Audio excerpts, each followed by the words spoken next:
What is bubonic plague, aka Black Death, reported in China? All you need to know. Bayannur, a city in northern China, has sounded an alert of a suspected case of bubonic plague. At present, there is a risk of a human plague epidemic spreading in this city. The public should improve its self-protection awareness and ability, and report abnormal health conditions promptly, the local health authority said.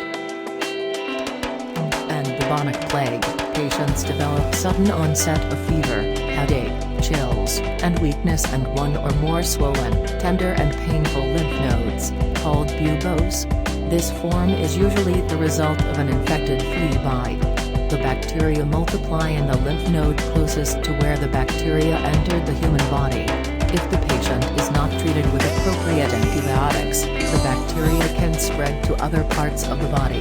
The bubonic plague is caused by the bacteria Yersinia pestis. It can spread through contact with infected fleas. The Chinese city of Bayannur has reported a case of bubonic plague. The patient is a local farmer who was found infected on Sunday. Strict epidemic control and prevention measures have been implemented by the local authorities. The patient is being treated in local isolation and is reportedly in stable condition. The official website of the city's health authorities has announced that there is a risk of transmission of the plague among humans. Local residents have been asked to strictly follow control measures.